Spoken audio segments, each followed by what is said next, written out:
Hello everyone, how are you all? Hope all of you are doing good. So welcome to the class. और yes अभी हम कुछ series जो कर रहे हैं इसमें हम लोग सेट एग्जाम्स के रिलेटेड जितने भी इम्पोर्टेंट क्वेश्चंस है ना, उसकी प्रैक्टिस करेंगे। ये आप बच्चे कोई भी सेट की आप बात कर लो, कोई महाराष्ट्र सेट दे रहा है, कोई एमपी सेट दे रहा है, जी सेट है, राइट। सो जितने भी सेट एग्जाम्स है इन शॉर्ट, उन सभी की प्रैक्टिस यहाँ पर हो जाएगी यदि आप ये क्लासेस करते हो तो, right. There will be so many different, बहुत सारी हम लोग क्लासेस करेंगे तो बहुत सारे क्वेश्चंस सॉल्व करेंगे। और आप सभी को पता है कि हमारी क्लास में हम क्वेश्चन सॉल्व करना है ना, हम वो कंसेप्ट को भी रिवाइज करने की कोशिश करते हैं, right. So that would be very useful for you all.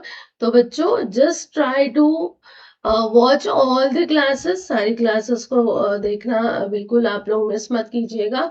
और साथ में ज्यादा से ज्यादा इसको शेयर कीजिए, आपके फ्रेंड्स को बताइए। If they are interested they can also take advantage of this classes, right. तो शुरू करते हैं बच्चों। पहला क्वेश्चन आज की क्लास का, and here it is. So the first question here is, which of the following organisms lacks cell wall? इसमें से कौन से ऑर्गेनिज्म के पास सेल वॉल नहीं होती है? Helicobacter pylori, staphylococcus aureus, bacillus subtilis या फिर माइकोप्लाज्मा न्यूमोनी? क्या आंसर आना चाहिए students?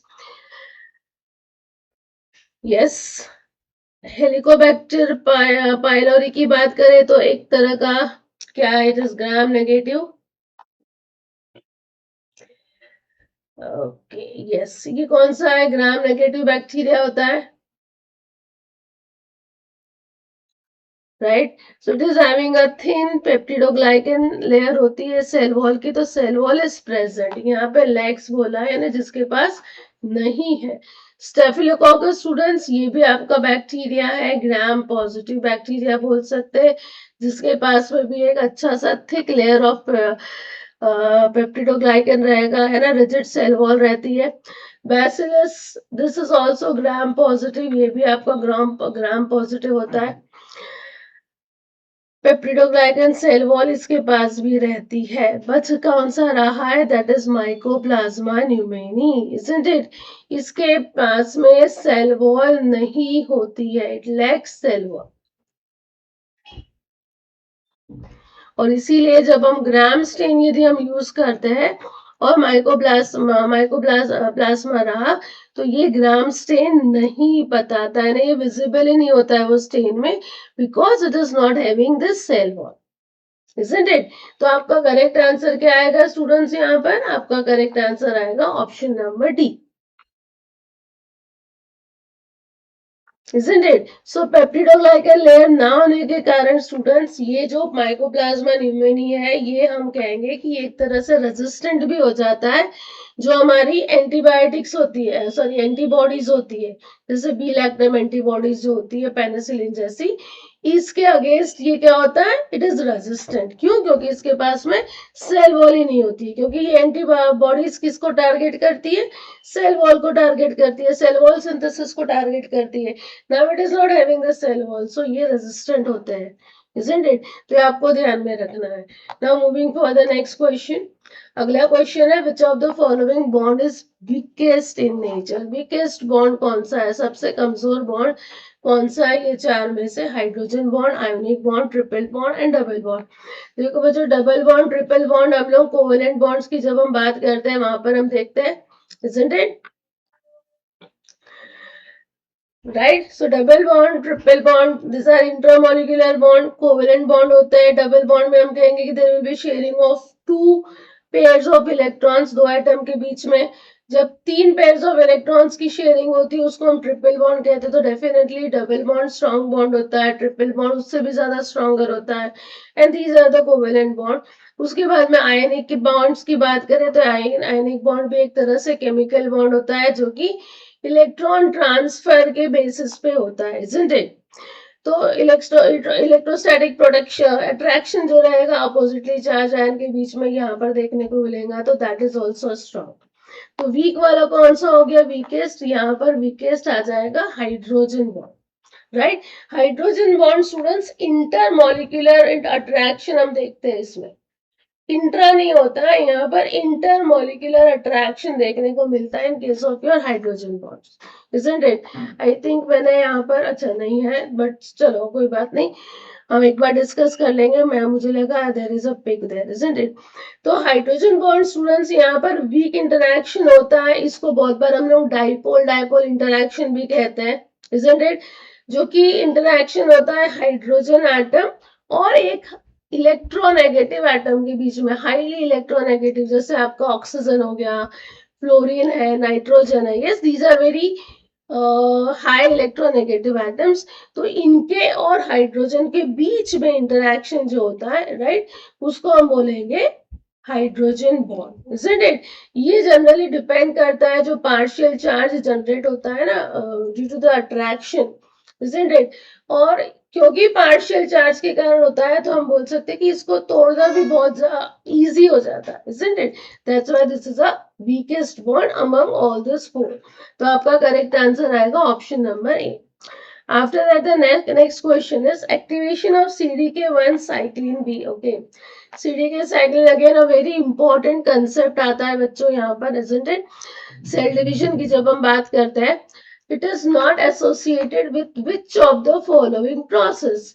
Cyclin CDK1 cyclin B का एक्टिवेशन किस पे हम बोल सकते हैं, इसमें से कौन से प्रोसेस पे एसोसिएटेड नहीं है, राइट।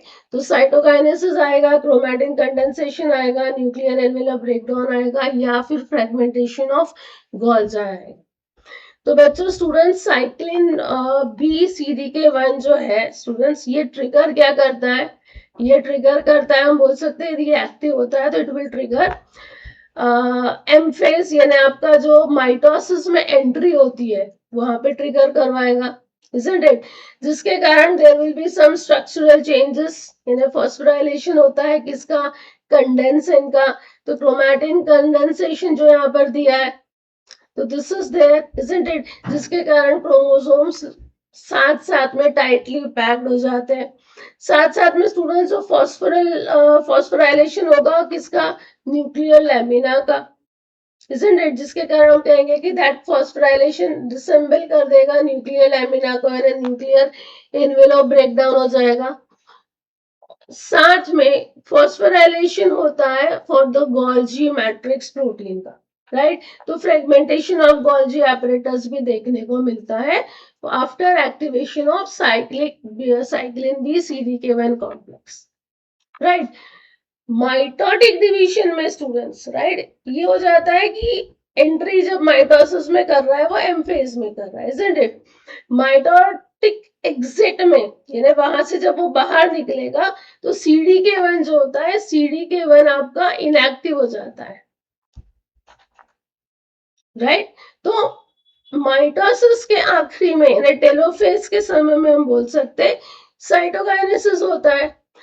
तो क्योंकि ये माइटोसिस के बाद में ये इनएक्टिव हो जाता है, तो साइटोकाइनेसिस की जब समय है, at that time we will not see the activation, यानी ये एक्टिव नहीं रहेगा ये समय में। इसीलिए आपका करेक्ट आंसर क्या आना चाहिए, आपका करेक्ट आंसर आएगा option number A for this question. I think समझ में आ रहा है। यदि इसको एक और बार फिर से थोड़ा सा और डिटेल में हम देखें स्टूडेंट्स, तो देखो अब हमको पता है कि सेल साइकिल सब सेल डिवीजन की जब हम बात करते हैं सेल साइकिल में, तो हम लोग अलग अलग फेजेस देखते हैं ना, जैसे G1 फेज हो गया, उसके बाद में दूसरा आता है हम लोग S फेज आएगा, after that will see G2 phase, और बाद में हम देखते हैं M फेज, यस और नो। तो जो G1 फेज होता है स्टूडेंट्स, यहाँ पर जनरली यदि हम बात करें तो यहाँ पर CDK4 cyclin D, isn't it? या फिर इसके साथ में आप ले सकते हो CDK6 और साइक्लिन डी, ये आपको ध्यान में रखना है। ये क्या करते हैं, ये सेल वॉल को प्रिपेयर करते हैं और जो भी आगे के लिए प्रोटीन्स की जरूरत होती है ये सारे प्रोटीन्स को एक्टिवेट करते हैं, राइट, क्योंकि आगे के फेज में हमको देखना है कि डीएनए रेप्लिकेशन होगा तो उसके लिए प्रोटीन्स को एक्टिवेट करते हैं। Am I right? उसके बाद में जो आता है एस फेज, एस फेज में डीएनए सिंथेसिस होती है, इजंट इट? तो यहां पर हम देखते हैं CDK2 और साइक्लिन ई, ये साइक्लिन ई या फिर साइक्लिन ए,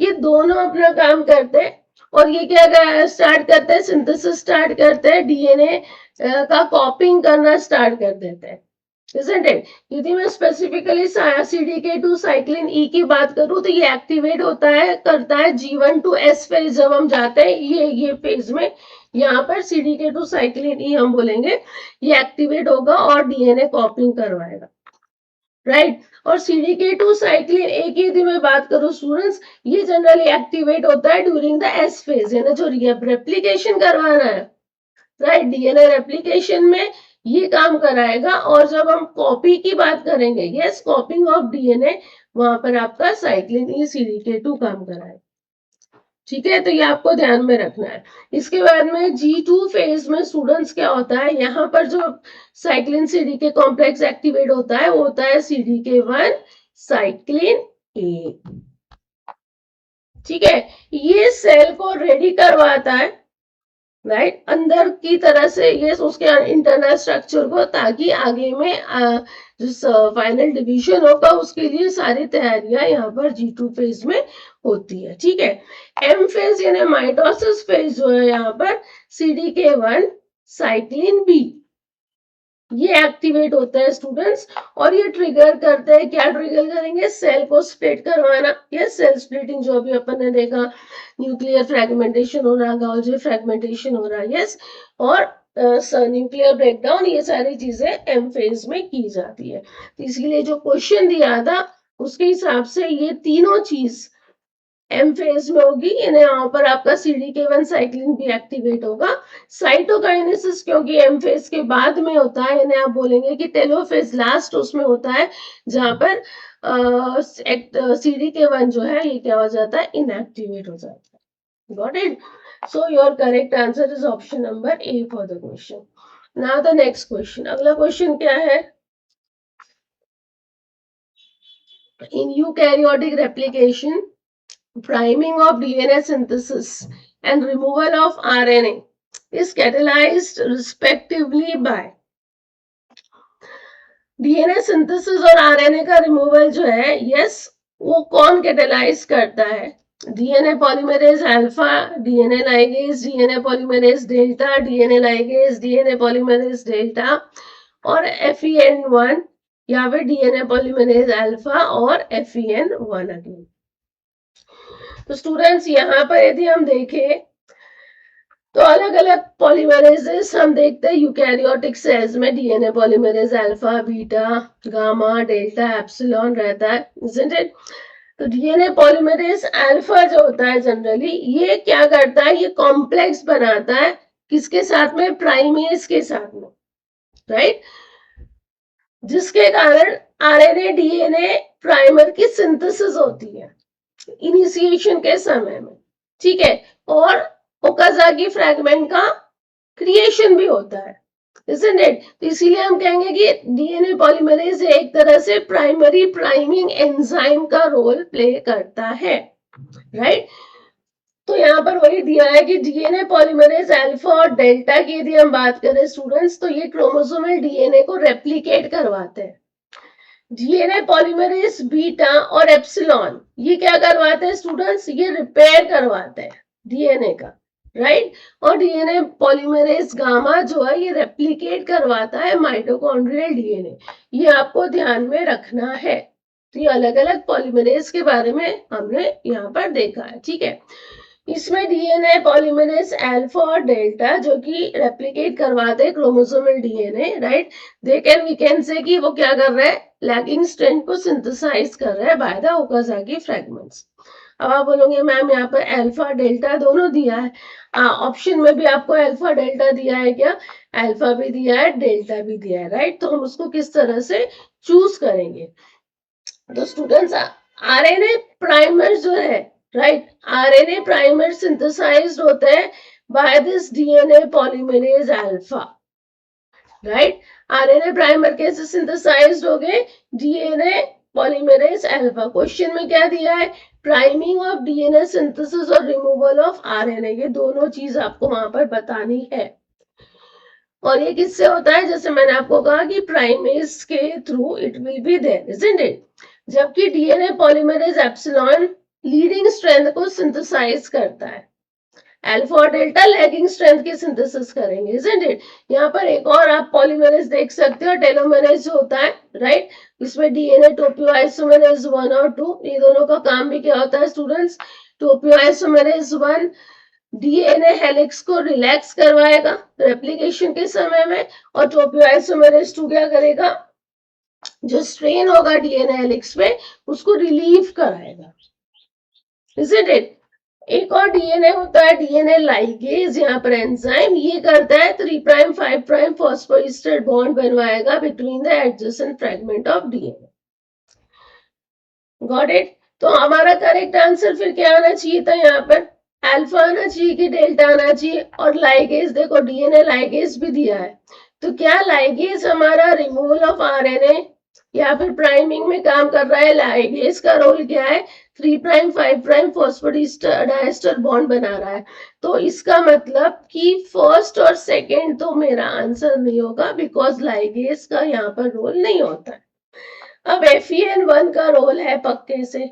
अब वो यह बात आ गई कि अल्फा आएगा कि डेल्टा आएगा, तो अगेन मैं जैसे बात कर रही हूँ, जो अल्फा रहेगा, राइट, डेल्टा को हम लोग जनरली रेप्लिकेटिव पॉलीमरेज कहेंगे, राइट, डीएनए सिंथेसिस के इलोंगेशन में जनरली काम करता है आफ्टर प्राइमिंग, लेकिन जो प्राइमिंग करने का काम होता है मेनली वो होता है डीएनए पॉलीमरेज अल्फा का, राइट। तो आपका करेक्ट आंसर फिर क्या आना चाहिए, आपका करेक्ट आंसर आना चाहिए option number B, that is DNA polymerase alpha and FEN1। अभी आप कहोगे मैम FEN1 का रोल क्या है ना। FEN1 जो है स्टूडेंट्स, ये क्या करता है, आरएनए प्राइमर्स को, यस, आरएनए प्राइमर को रिमूवल में हेल्प करेगा, जो लैगिंग स्ट्रैंड होता है वहां से आरएनए प्राइमर को हटाने का काम करवाएगा ड्यूरिंग द मैचुरेशन, जब मैचुरेशन का प्रोसेस होता है तभी, इजंट इट। तो आरएनए स्ट्रैंड इस तरह से रिप्लेस हो जाता है विद द डीएनए, कैसे, by cleaving this RNA primer. और ये काम कौन करवाता है, FEN1 करवाता है, ठीक है। अब देखो ये प्रोसेस एक बार हम लोग इसको गो थ्रू कर लेते हैं, जो आपको प्रोसेस दिया है यहाँ पर मैंने शॉर्ट में पॉइंट वाइज यहाँ पर लिखा है कि जैसे यदि हम बात करें रेप्लिकेशन, पहली बात स्टार्टिंग जो हो रही है, तो लीडिंग और लैगिंग स्ट्रैंड दोनों का रेप्लिकेशन स्टार्ट होता है, इनिशिएट होता है by this polymerase DNA polymerase alpha, right, या फिर प्राइमेज भी बोलेंगे पॉलीमरेज अल्फा यहाँ पर, राइट। ये क्या करता है, आरएनए प्राइमर की सिंथेसाइज करेगा। उसके बाद में जैसे इनिशिएटर प्राइमर ये आपका जो है, राइट, ये यहाँ पर मेंटेन होगा स्टूडेंट्स, राइट, किसमें, लो फिडिलिटी पे रहेगा, क्योंकि पॉलीमरेज अल्फा के पास में प्रूफ रीडिंग 3 प्राइम न्यूक्लियस नहीं होता है। I think this is clear. इसके बाद में डीएनए पॉलीमरेज एप्सिलॉन और डेल्टा जो होता है, ये क्या करते हैं, आगे का काम हाथ में लेते हैं, यानी लीडिंग और लैगिंग स्ट्रैंड की सिंथेसिस हाथ में लेते हैं। लीडिंग स्ट्रैंड की सिंथेसिस कौन कराएगा, एप्सिलॉन, और लैगिंग की डेल्टा, इजंट इट। अब ये पॉलीमरेज की जो एक्टिविटी होती है, यस, ये कोऑर्डिनेट होती है by this ATP dependent replication factor C, right, जो कि अट्रैक्ट करता है किसको, जो कि अटैच होता है प्रोलिफरेटिंग सेल न्यूक्लियर एंटीजन के साथ में, दैट इज PCNA, ठीक है। अब लैगिंग स्ट्रैंड जो आएगा वहां पर पॉलीमरेज डेल्टा जो है स्टूडेंट्स, ये इलोंगेट करे होगा, इसको करेगा इनिशिएटर प्राइमर, राइट, और ओकाजाकी फ्रैगमेंट्स के बीच में जो गैप रहेगी, यस, उसको क्लोज करने की कोशिश करेगा। उसके बाद में polymerase delta strand displacement synthesis करवाएगा, राइट, और बाद में हम देख सकते हैं कि FEN1 क्या करता है, ये पूरे स्ट्रक्चर को रिकॉग्नाइज करता है, पहचानता है, राइट, बाइंड करता है फ्लैप के बेस पे, राइट, क्लीव करेगा और आरएनए को रिमूव करेगा। ठीक है, आखिरी में आता है डीएनए लाइगेज, जो कि ये जो निक फॉर्म होता है स्टूडेंट्स, उसको सील करने का काम करता है। तो अब हमारा करेक्ट आंसर आई थिंक समझ में आ गया क्या आना चाहिए। हमारा करेक्ट आंसर आएगा ऑप्शन डी, क्योंकि प्राइमिंग करवा रहा है डीएनए पॉलीमरेज अल्फा और रिमूवल हो रहा है, जो आरएनए का रिमूवल करवा रहा है वो आपका है FEN1। Got it? Now moving for the next question. अगला क्वेश्चन है error free repair of double strand break in DNA is accomplished by. अब ये तो सिंपल है I think so, right, mismatch repair, homologous recombination, base pair excision repair या फिर non homologous end joining. क्या पूछा है? Error free repair of double strand breaks in DNA. तो आपका करेक्ट आंसर आएगा students definitely option number B, that is homologous recombination, है ना।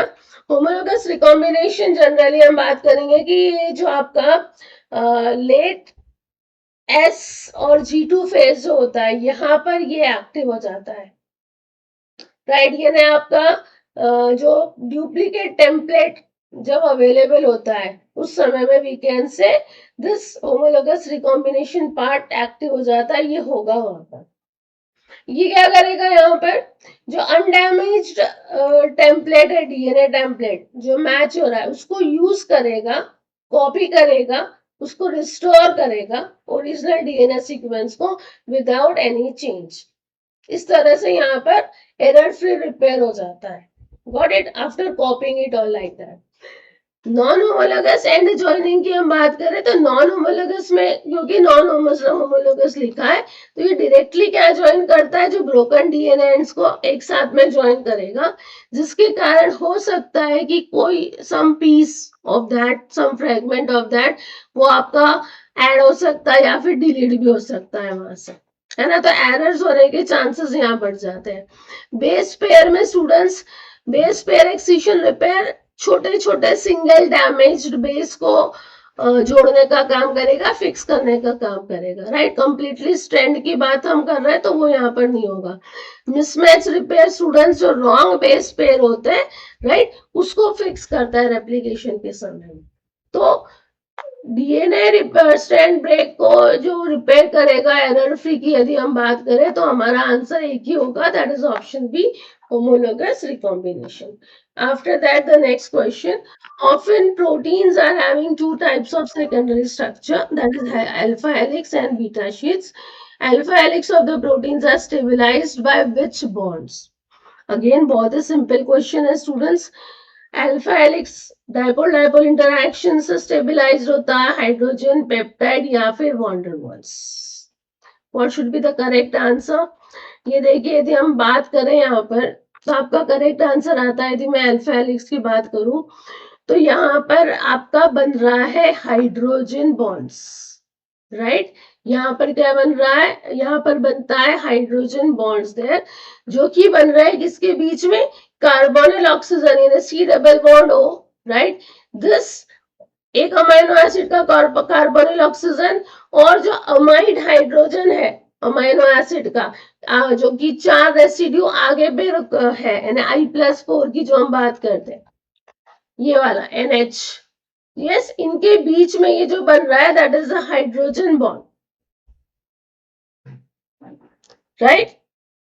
तो यही बॉन्ड स्पेसिफिकली हम बोलेंगे कि स्टेबलाइजिंग फोर्स माना जाता है, जिसके कारण ये जो कॉइल शेप आ रहा है, रिपीटेटिंग कॉइल शेप आ रहा है अल्फा हेलिक्स का, इसका रीजन है दिस हाइड्रोजन बॉन्ड, राइट। तो हमारा करेक्ट आंसर क्या आएगा यहाँ पर?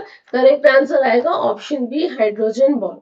क्योंकि peptide bond students, peptide bond primary structure form करता है, राइट। यहाँ पर उसने सेकेंडरी स्ट्रक्चर्स की बात कर रही है कि स्टेबलाइज कौन करता है, तो पेप्टाइड नहीं आएगा। वॉन्डर वॉल्स जनरली यहाँ पर हम यूज नहीं होता है, बट यदि हम वॉन्डर वॉल्स की बात करें तो टर्शियरी स्ट्रक्चर्स में, पैकिंग में we can see that its role van der Waals force का जो रहेगा। तो डाइपोल डाइपोल की भी हम बात करें तो ओवरऑल स्टेबिलिटी की बात करें तो वहां पर डाइपोल डाइपोल का भी ज्यादा कुछ काम नहीं होगा, तो आपका करेक्ट आंसर आएगा option B. The next question, TATA, CAT और जीसी बॉक्सेस आर क्या आएंगे? Stop codons, promoter sequence, inhibitor sequence या फिर operator codons, sorry operator sequence. Students इसका करेक्ट आंसर आएगा कि ये तीनों की यदि हम बात करें तो ये तीनों क्या है? These are the promoter sequence. Yes, ये क्या है? ये है प्रमोटर सीक्वेंसेस। देखो जो टाटा बॉक्स है स्टूडेंट्स, जनरली ये जो स्टार्टिंग साइट होती है, स्टार्ट साइट के पास में देखने को मिलता है ना? आरएनए पॉलीमरेज को हेल्प करता है कि वो अटैच हो जाए डीएनए से, isn't it? तो 25 to 30 बेस पेयर अपस्ट्रीम आपको मिलेगा from the transcription start site. जैसे मैंने कहा कि स्टार्ट साइट के पास में ही रहेगा ये। रिपीटिंग पैटर्न होती है इसके पास में टी और ए बेसिस की, ये इस तरह से हम उसकी पैटर्न्स देखते हैं, राइट? क्या करता है? It helps position RNA polymerase to correctly start transcription. ये ट्रांसक्रिप्शन स्टार्ट करने के लिए उसको प्रॉपर्ली पोजीशनिंग करवाता है, दैट इज स्टार्टर बॉक्स। उसके बाद में सीएटी बॉक्स की यदि हम बात करें तो ये जनरली कहाँ काम करता है स्टूडेंट्स, या फिर ये क्या काम करता है? ये बूस्ट करवाता है जनरली। यस, जीन कॉपिंग जो होती है, यस, उसको ज्यादा बूस्ट करवाने का काम आपका सीएटी बॉक्स करता है। तो ये अराउंड 60 to 100 बेस पेयर के करीब आपको मिलेगा फ्रॉम द स्टार्ट पॉइंट, यानी पहले आपका टाटा रहेगा, उसके बाद में सीएटी आएगा। इसमें पैटर्न जो हम देखते हैं सीसीएटी, यदि या तो हम इसको जनरली यही लिखते हैं, otherwise it could be GGCCATCT, right? क्या काम करवा रहा है? रेगुलेशन करवा रहा है how strong the promoter is and boost the transcription efficiency. बाद में जीसी बॉक्स जो है students, GC box again protein specific proteins के साथ में बाइंड करेगा ताकि वो जीन की एक्टिविटी को कंट्रोल कर सके। तो ये आगे और आगे 60 to 100 यानी उसके आगे में हम बोल सकते कि लोकेट होता है कहां पर? रेगुलेटरी प्रमोटर रीजन में। guanine साइटोसिन बेसिस का में it is rich in that, और इसीलिए हम इसको जीजीजी सी जीजी इस तरह से लिखते हैं, राइट? रोल क्या है? अगेन स्पेसिफिक ट्रांसक्रिप्शन फैक्टर्स के साथ में बाइंड करेगा ताकि ये जीन की कॉपिंग एक्टिविटी को कंट्रोल कर सके, ठीक है? तो ये तीनों की तीनों क्या है स्टूडेंट्स? ये तीनों के तीनों they are the promoter sequences. I think this is clear everyone. ये देखो आप यहाँ पर देख सकते हो, ये स्टार्टिंग में पहले ये रहेगा, after that your CAAT and then it is your G box, right? 100 bp के अंदर नियरली उसी में हमको ये तीनों आपको देखने को मिलेंगे। These are the promoter sequences. Now moving for the next one, which of the following statement is not correct? इसमें से कौन सा स्टेटमेंट सही नहीं है आपको बताना है, which is not correct. tRNA anticodon may pair with more than one codon. All DNA molecules are unbranched polymers of nucleotides. rRNA with proteins provides a site of polypeptide synthesis. या फिर DNA is synthesized in 5' 3' direction. Why RNA synthesis takes place in 3' 5'? Is it difficult there, anyone? देखो tRNA anticodon may pair with more than one codon. Always नहीं बोला है, मे pair कर सकता है। तो क्या कर सकता है? यस, इट मे पेयर, बिल्कुल सही है, हमको नॉट वाला बताना है, ठीक है? तो दिस इज करेक्ट स्टेटमेंट, है ना? क्योंकि non standard base pairing flexible होती है यहाँ पर, इजंट इट? थर्ड पोजीशन पे जहां पर हम बोबेल हाइपोथेसिस कहते हैं, जिसके कारण this is possible. All DNA molecules are unbranched polymers of nucleotide, क्या ये सही है? ये भी सही है, हमको गलत वाला बताना है। rRNA with proteins provide a site of polypeptide synthesis. Yes, this is also true. DNA synthesized in 5 prime 3 prime while RNA synthesis takes place. ये गलत है स्टूडेंट्स, क्योंकि दोनों की बात करें तो both it goes with 5 prime 3 prime direction only, है ना। ऐसा नहीं होता है कि डीएनए की सिंथेसिस 5 प्राइम 3 प्राइम डायरेक्शन होगी और आरएनए 3 और 5 होगा। It is 5 3 only. Now moving for the next question, what would be the tripeptide produced by translation of transcript produced by the following DNA sequence? Okay, sequence हमको ये दिया है 3 prime TAC CCC GAG 5 prime. Transcript की बात करिए students, by translation of transcript produced by the DNA sequence. तो यहाँ पर कॉम्प्लीमेंट्री एमआरएनए ट्रांसक्रिप्ट होगी, इजंट इट। डीएनए जब ट्रांसक्राइब होता है स्टूडेंट्स, तो DNA is transcribed to mRNA, right. कैसे होता है? बाय कॉम्प्लीमेंट्री बेस पेयरिंग, ये आपको ध्यान में रखना था। यहाँ पर कॉम्प्लीमेंट्री बेस पेयरिंग की यदि मैं बात कर रही हूं, राइट, तो हम क्या देखेंगे यहाँ पर? ये कॉम्प्लीमेंट्री बेस पेयरिंग हो रहा है एमआरएनए ट्रांसक्रिप्ट में, नहीं 5 प्राइम टू 3 प्राइम हो जाएगा, 5 प्राइम टू 3 प्राइम हो जाएगा। अब ये तीनों को हमको क्या करना है? देखना है कि ये क्या बता रहे हैं, but it is after the complementary base pairing. तो ये क्योंकि एमआरएनए में होगा, तो आरएनए के केस में हम क्या देखते हैं? आरएनए के केस में हम देखते हैं कि जो थाइमीन है ये रिप्लेस्ड हो रहा है बाय यूरासिल, राइट। तो if I am going with your TAC, TAC का पेयरिंग करेंगे आप स्टूडेंट्स, तो क्या हो रहा है? TAC it will be converted to A, right, UG, can we go with that? उसके बाद में सी सी सी यदि बोल रहा है यहाँ पर, तो सी सी सी वुड बी जी जी जी, ये तो सिंपल है। उसके बाद में आपका जी एच ही जो हो रहा है, इट वुड बी व्हाट? ये सी यू सी हो जाएगा, isn't it? तो ये क्या कोड कर रहा है फिर? That means it is your, what should be the correct answer? Methionine, right. जी जी जी कह दिया यानी it is your glycine, right, and your CUC if it is there that becomes leucine। तो मेरा करेक्ट आंसर क्या आ जाएगा? हमारा करेक्ट इस तरह से बनेगा AUG GGG CUC। so it is nothing but your option number D, methionine glycine leucine, right। तो आपका करेक्ट आंसर ये है। I think this is clear. Methionine का अगेन कोडोन हम एक ही लेते हैं यहाँ पर, AUG इज मिथियोनिन ओनली, है ना। ग्लाइसिन का GGG भी होता है, GGU भी लिया जाता है, GGC भी है, राइट, GGA भी है, it is also there. Leucine के भी एक कोडन CUC तो होता है, अदर देन CUC ल्यूसिन के लिए हम CUU CUA UUG ये सारे कोडॉन्स भी यूज करते हैं, एम आई राइट। तो फॉर दिस क्वेश्चन यहाँ पर जो दिया है, आपका करेक्ट आंसर आएगा ऑप्शन डी। आपको यहाँ पर ये चीज अच्छे से ध्यान में रखनी है और इसको कंसिडर करके आपका आंसर लेना था। Now moving for the next question, consider the following statement about antisense RNA. Which of the following statements are correct? अब यहाँ पर देखो एक से ज्यादा करेक्ट स्टेटमेंट दिख रहे हैं, तीन में से या तो दो है या तो तीनों के तीनों करेक्ट है। पहला क्या बोला है? Antisense RNA is not related to RNA interference. ये दोनों रिलेटेड नहीं है। क्या ये सही है स्टेटमेंट?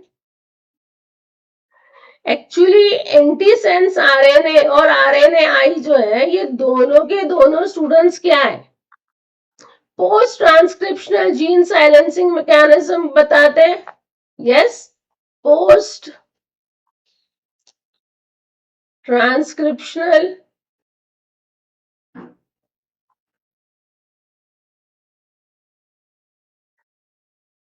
जीन साइलेंसिंग करवा देने, दोनों जीन साइलेंसिंग मेथड हम बोल सकते हैं, तो दे आर नॉट रिलेटेड बोला तो you can not go with that.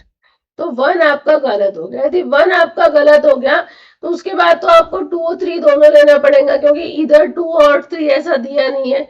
तो आपका करेक्ट इसी से आ जाता है आंसर कि ए आपका सही आंसर हो जाएगा, right. Antisense RNA single standard होता है, बिल्कुल होता है। Antisense RNA technology is used in production of varieties of tomatoes with increased self life, बिल्कुल सही है स्टूडेंट्स। देखो यहाँ पर एक बार मैंने इसीलिए शॉर्ट में दिया है दोनों के बारे में। यदि हम एंटीसेंस आरएनए की बात करें तो it is single stranded RNA जो कि टारगेट मैसेंजर आरएनए को मैच करेगा, राइट। बाइंड करता है स्टूडेंट्स एमआरएनए से, राइट, वाया बेस पेयरिंग। उसके बाद में राइबोसोम को ब्लॉक करेगा फ्रॉम रीडिंग द मैसेज, या फिर एंजाइम आरएनएस एच को रिक्रूट करेगा ताकि वो एमआरएनए को क्या कर सके, डिस्ट्रॉय कर सके। तो जीन स्प्लाइसिंग में यूज होता है एडिट करने में students, as also biotech products like Flavr Savr tomato to delay the softening. यहाँ पर एंटीसेंस आरएनए का काम आता है। आरएनए इंटरफेरेंस की यदि हम बात करें तो ये डबल स्टैंडर्ड आरएनए होता है, या फिर स्मॉल इंटरफेयरिंग आरएनए हम कहेंगे उसको।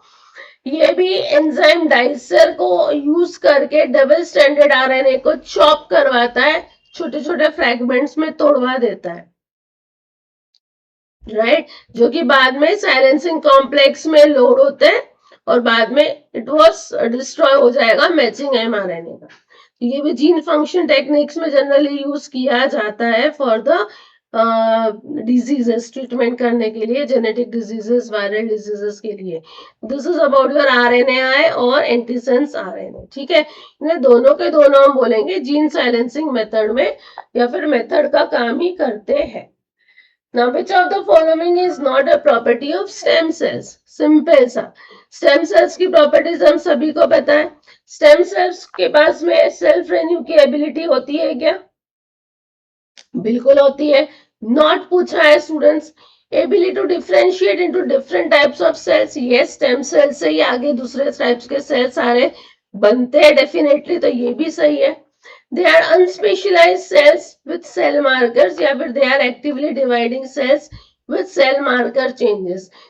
Stem cells unspecialized भी होते हैं और इनके पास में सेल मार्कर्स भी देखने को मिलते हैं। CD34 है, OCT4 है, डेफिनेटली सरफेस मार्कर्स वहां पर रहते हैं। तो they are actively dividing cells with cell marker changes.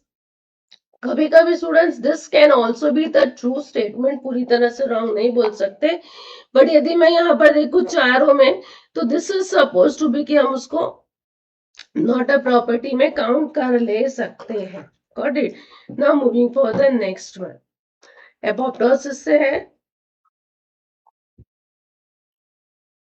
Which of the following protein act as a death receptor that triggers the extrinsic pathway of apoptosis? Okay, death receptor का काम करवा रहा है फैस लिगैंड, फैड, फैस या फिर प्रोकैस्पेस। कैस्पेस, प्रोकैस्पेस students किसी भी तरह से हम डेथ रेसेप्टर की बात नहीं कर सकते। ये आपका एपोप्टोसिस आगे बढ़ाने में डेफिनेटली काम करेगा। ये एक तरह का कैस्पेस है, तो डी तो आप डेफिनेटली क्रॉस कर सकते हो। एक्सट्रिंसिक पाथवे की बात करिए स्टूडेंट्स, तो यहाँ पर हमको पता है FAS एक होता है जिसको आप लोग CD95 भी बोलते हैं, APO भी बोलते हैं, isn't it? APO1 भी बोला जाता है। ये क्या करता है, ये FAS बाइंड करता है FAS लिगांड से, यानी FASL से, और एपोप्टोसिस को ट्रिगर करता है।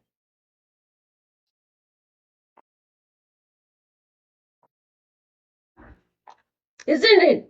तो ये जो FAS है स्टूडेंट्स, ये जनरली एक्ट करता है एज अ डेथ रेसेप्टर, क्योंकि लिगांड तो आपका FASL है, हमको रेसेप्टर की बात की है तो लिगांड भी नहीं हो सकता है।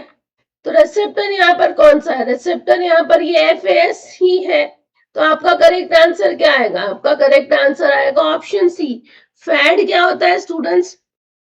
जब देखो यहाँ पर ये आपका यहाँ पर TNF अल्फा दिया है और TNF अल्फा रेसेप्टर है. This can also be the receptor definitely. Death receptor ही है TNF alpha, right.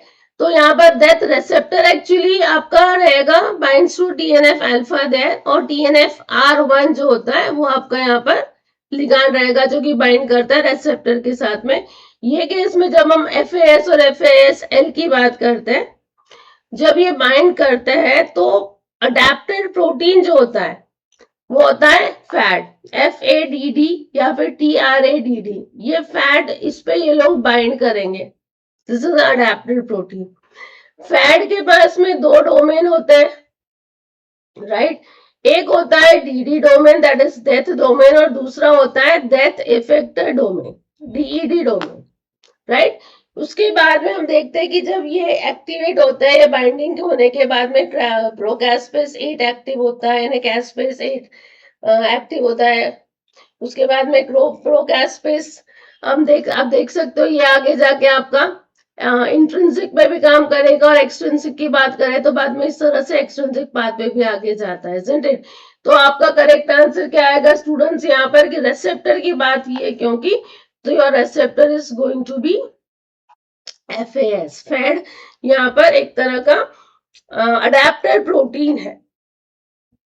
Got it. Now moving for the next question. अगला क्वेश्चन है, in a cheek limb, the signal for condensation of mesenchymal cells to give rise to cartilage comes from. किससे आता है? N cadherins, E cadherins, C cadherins या फिर B cadherins. बच्चों ये signal आता है, डायरेक्ट क्वेश्चन था, from N cadherins, right. Cell adhesion करवाएगा N कैथरीन्स, या फिर हम उसको न्यूरल कैथरीन्स भी कहते हैं. कोर लिम्ब मेसेनकाइमल सेल में ये एक्सप्रेस होगा. यस, तो आपका करेक्ट आंसर आएगा option number A. Now moving for the next one, which of the following HSP या फिर heat shock protein has both protein folding and degradation activity? इस तरह का एक और क्वेश्चन मैंने आप लोगों को करवाया था. फिर रिमेंबर जब हमने MH सेट के स्पेसिफिक क्वेश्चन किए थे वहां पर इसी तरह का क्वेश्चन आया था. तो यहाँ पर उसने पूछा है कौन से HSP के पास में protein folding and degradation activity है. तो करेक्ट आंसर आएगा ऑप्शन बी HSP 70. इसके पास में it is having a protein folding and degradation activity, isn't it? क्योंकि HSP 60 जो है स्टूडेंट्स, ये इन्वॉल्व होता है इन स्पेसिफिकली माइटोकॉन्ड्रियल प्रोटीन फोल्डिंग में. ठीक है. HSP 90 जो होता है ये एक तरह से शेफरॉन का काम करता है. यस, शेफरॉन का काम करता है फोल्डेड प्रोटीन्स के लिए. और HSP 100 जो है स्टूडेंट्स, ये जो लार्ज प्रोटीन्स होते हैं, लार्ज मिसफोल्डेड प्रोटीन्स एग्रीगेट्स को डिसएग्रीगेट करने का काम करता है, right. So it is responsible for disaggregating large misfolded protein aggregates. ठीक है. तो इस तरह से ये अलग अलग देखो, अभी अगर हो सकता है किसी और क्वेश्चन में ये तीन में से किसी एक के रिलेटेड आपको क्वेश्चन आ जाए, इसलिए हम सभी को ये सारे ऑप्शंस कभी भी सारे के सारे ऑप्शंस की तरफ ध्यान देना जरूरी है जब भी हम प्रैक्टिस करते हैं. The next question, for long distance runner the muscle need increased oxygen supply at the muscle. This is formed by, again simple है, long distance runner की बात कर रहा है. जो muscle needs increase oxygen supply, क्योंकि ये लंबा दूरी तक रनिंग करने वाला है, तो definitely its body is going to need more and more energy. अब एक है लेवल तक हमारी बॉडी उसको एनर्जी प्रोवाइड करेंगी when we take the breathing होने से, ऑक्सीजन आने से. अब जब बहुत ज्यादा एनर्जी की जरूरत पड़ेगी, राइट, ऑक्सीजन लिमिटेशन आ जाएगा स्टूडेंट्स, तो बॉडी क्या करेगी, एनारोबिकली ब्रेक डाउन करेगी और एटीपी फॉर्म करने की कोशिश करेगी। जब एनारोबिक रेस्पिरेशन होता है स्टूडेंट्स, जिसके कारण क्या होता है, लैक्टिक एसिड का एक्यूमुलेशन होने लगता है हमारी बॉडी में, राइट। कार्बन डाइऑक्साइड ज्यादा हो जाता है वहां पर, ज्यादा कार्बन डाइऑक्साइड होने से H+ आयन भी बढ़ जाता है, राइट। H+ बढ़ने के कारण पीएच क्या हो जाएगा, पीएच आपका कम हो जाएगा, एसिडिक कंडीशन ज्यादा हो जाएगी। अब एसिडिक पीएच होने से क्या हो रहा है, हीमोग्लोबिन के स्ट्रक्चर में चेंजेस आ जाता है, राइट। और हीमोग्लोबिन क्या करती है, ऑक्सीजन को अनलोड कर देती है, रिलीज कर देती है, क्योंकि उसकी एफिनिटी फिर H के लिए बढ़ जाती है, राइट। तो अनलोडिंग होता है और ऑक्सीजन इस तरह से टिश्यू को मिलता है, isn't it? That is also necessary. तो ये एक पूरा इस तरह का प्रोसेस होता है। तो यहाँ पर क्या बोला, at the muscle this is form by, कैसे बनेगा, increase and frequent muscle contraction, बिल्कुल नहीं। Increase demand made by the muscles, demand तो होगी, लेकिन क्या हम वो एक रीजन बोल सकते, increase squeezing of muscles, no. Accumulation of lactic acid होगा और आपका ब्लड पीएच का again that would be increase demand, it would be there, and आपका पीएच क्या होगा, एसिडिक पीएच होता है यहाँ पर, राइट। तो आपका करेक्ट आंसर आएगा option D there. The next one, which amino acid is a precursor of neurotransmitter serotonin? देखो ये जी सेट का क्वेश्चन है, मैंने आपको कहा था अलग अलग सेट के क्वेश्चन हम लोग करेंगे। तो ये आपका गुजरात सेट का क्वेश्चन है। यहाँ पर क्या पूछा है, which amino acid is a precursor for neurotransmitter serotonin? Phenylalanine, tyrosine, tryptophan या फिर हिस्टीडीन? क्या आएगा correct answer students? Your correct answer is option number B, tryptophan. क्योंकि सेरोटोनिन की बात कर रहे हैं ना, तो सेरोटोनिन का सिंथेसिस हम देखेंगे यहाँ पर, आप देख सकते हो एल ट्रिप्टोफैन है, जिससे 5 हाइड्रोक्सी ट्रिप्टोफैन बनेगा and then 5 hydroxy tryptamine and H TP, right, जिसको हम सेरोटोनिन कहते हैं। और ये सेरोटोनिन से बाद में मिलेटोनिन भी बनता है, राइट। सिमिलरली एट्रिप्टोफैन से स्टूडेंट्स काइनुरोनाइन पाथवे के थ्रू हमारे पास नियासिन भी बनता है, काइनुरोनिन भी बनेगा, यस, क्विनोलिनेट भी बनेगा, ये भी आपको ध्यान में रखना है। इन सब का प्रिकर्सर कौन है यहाँ पर, ट्रिप्टोफैन है। सेरोटोनिन पाथवे और यू कैन सी, तो आपका करेक्ट आंसर आएगा ट्रिप्टोफैन। जबकि आपका फिनाइलैलानाइन स्टूडेंट जनरली टाइरोसिन को कन्वर्ट करवाता है, टाइरोसिन हमारा कैटेकोलामाइन जो है डोपामाइन, एपिनेफ्रिन और एपिनेफ्रिन सिंथेसिस उसका प्रिकर्सर है। हिस्टीडीन स्टूडेंट्स हिस्टामाइन का प्रिकर्सर होता है, राइट। तो सेरोटोनिन का प्रिकर्सर ट्रिप्टोफैन है, ये हिस्टामाइन का प्रिकर्सर है। टाइरोसिन सारे कैटेकोलामाइन इन्हें अब डोपामाइन, एपिनेफ्रिन, नॉरएपिनेफ्रिन, इसका प्रिकर्सर रहेगा। और फिनाइलैलानाइन हमको पता है ये टायरोसिन को कन्वर्ट करवाने में काम करवाता है, यस, इसके लिए बहुत ज्यादा इंपॉर्टेंट है phenylalanine. Now moving for the next one, Which one of the following statement is correct? इसमें से कौन सा स्टेटमेंट करेक्ट है? RNA is stable in alkaline solution. DNA is susceptible to alkaline hydrolysis. अच्छा, ये स्टेबल बोल रहा है, ये डिससेप्टेबल बोल रहा है, because of the presence of 2' hydroxyl group. Under alkaline condition, RNA is hydrolyzed to generate a mixture of 2' and 3' nucleoside monophosphates. Under alkaline condition, DNA is hydrolyzed to generate a mixture of 2' and 3' nucleoside monophosphate. क्या आएगा students correct answer? पहला है RNA stable in alkaline solution, नहीं, RNA is unstable है, it is not stable in alkaline का solution, ठीक है। दूसरे में बोल रहा है DNA is susceptible to alkaline hydrolysis, जबकि डीएनए ससेप्टिबल नहीं है, डीएनए स्टूडेंट स्टेबल है, पूरा उल्टा दे दिया है उसने, मैं राइट। तीसरे में बोला है under alkaline condition RNA is hydrolysed, क्योंकि ये अनस्टेबल है ना students, to generate a mixture. और जबकि 4D में बोला है DNA is hydrolysed, DNA hydrolysed होगा क्या यहाँ पर, नहीं, क्योंकि डीएनए तो स्टेबल है, डीएनए तो स्टेबल है और इसीलिए वो रेजिस्टेंट हो जाएगा। It is resistant to alkaline hydrolysis.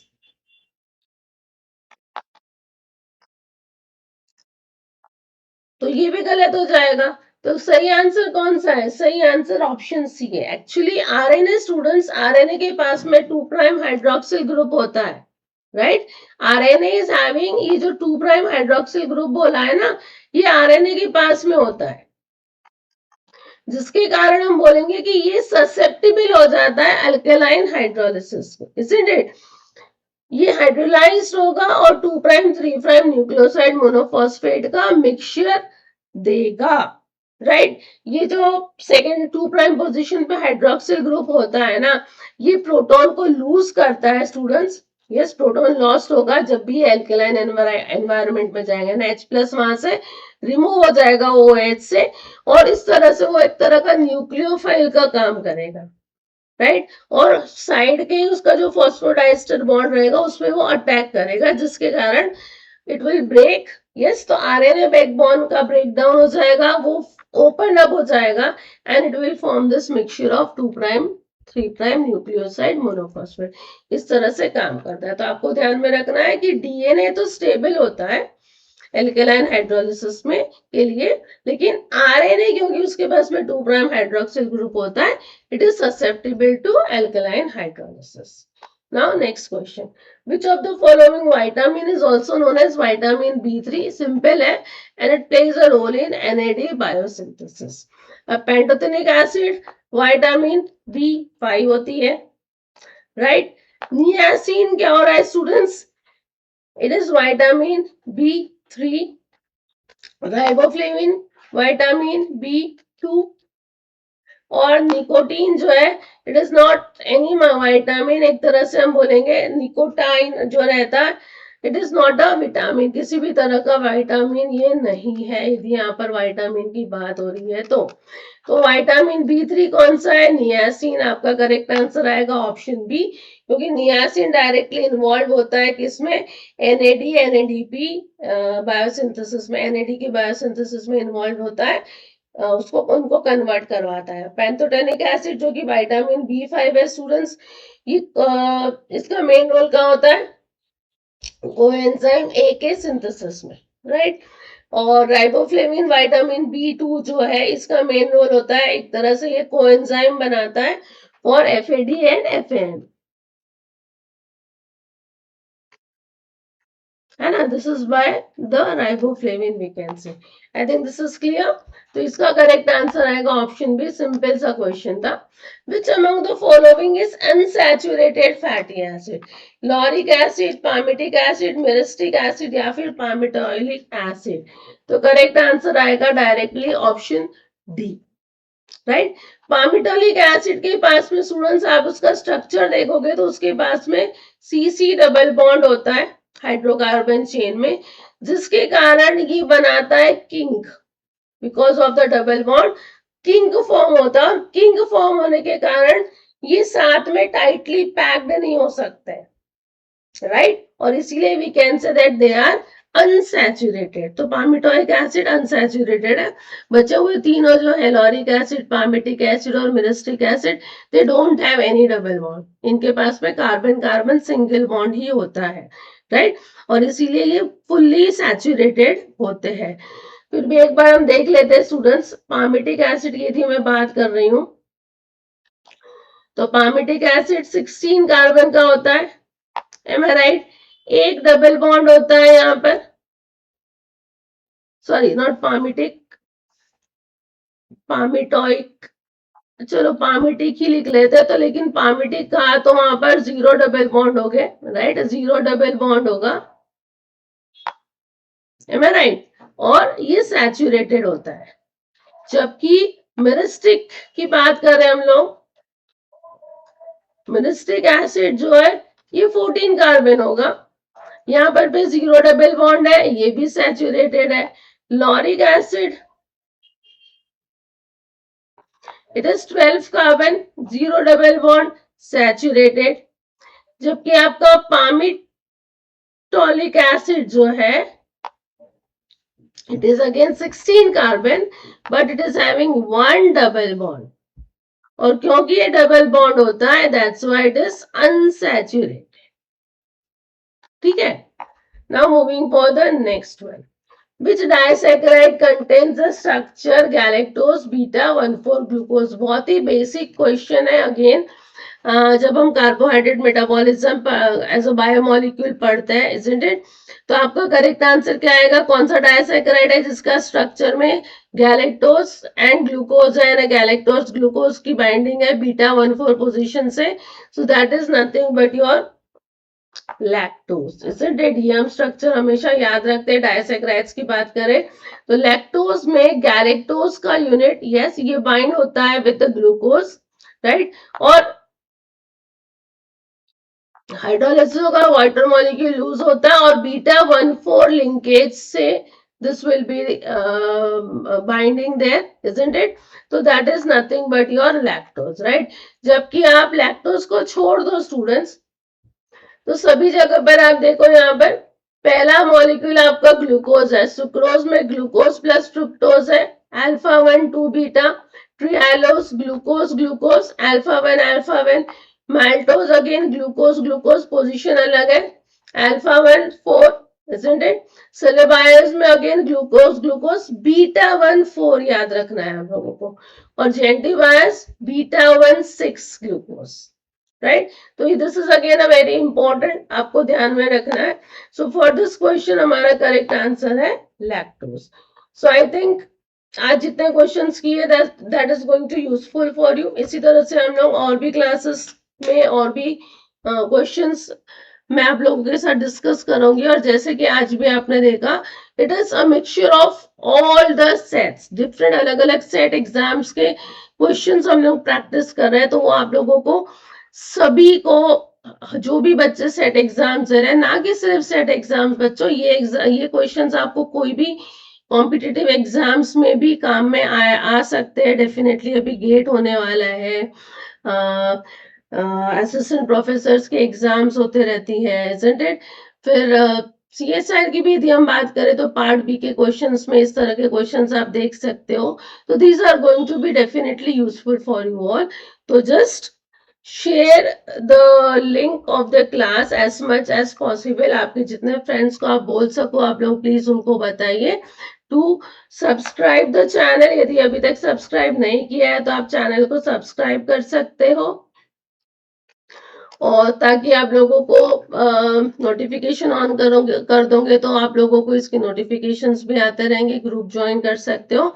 And you want anything else, आप मुझे कमेंट में लिख सकते हो. यदि आपको और भी कुछ क्लासेस चाहिए, कोई स्पेसिफिक टॉपिक पे क्लास चाहिए, just let me know so that I can make video, और आप लोगों को उससे भी हेल्पफुल हो सकता है. ठीक है? So I am stopping over here students. Do like this session. Till then, all of you, bye bye, take care, and see you soon.